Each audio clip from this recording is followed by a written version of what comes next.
Here's the continuation of our Camaya Coast experience. Nag-shuttle lang kami papuntang Aquafun and included na rin to sa binayaran. Actually, pagdating mo ng property, yung pagkain mo na lang talaga siguro yung iisipin mo kasi halos lahat ng amenities nila ay for free mo lang magagamit.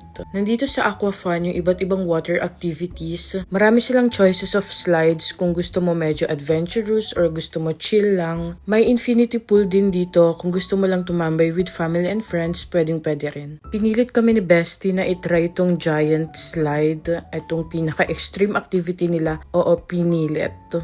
And super nag-enjoy naman kami, lalo na kami mga team na nasa likod, kasi hindi namin nakikita kung gaano ka-stiff and super nakakatakot daw.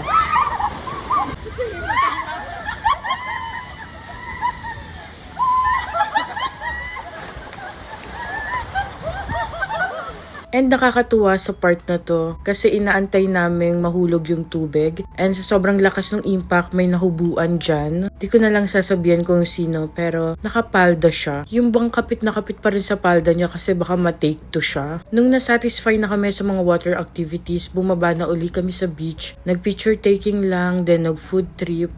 Inabutan na rin kami ng paglubog ng sunset dito and nag-uusap-usap kami. And lahat kami satisfied sa Camaya Coast experience na to kasi hindi siya ganun ka-pricey tapos sobrang dami ng included. In terms sa mga food, for us, sakto lang. May mga patong siya na kaunti pero reasonable naman. And hindi rin ganun ka-crowded yung place kaya mafe-feel mo pa rin na nasa private vacation ka. Then, eto na yung oras para bumalik kami ng Manila. Super sulit yung buong day tour namin dito. Ang dami namin ginawa. Yet, super chill pa rin ang itinerary namin. Another 2 hours pabalik ng Manila kaya natulog muna kami sa ferry. And if you wanna experience also this Camaya Coast adventure, you can book through their website or sa Klook. We got this for only 1,500 pesos. Yun lang. Thanks for watching. Bye!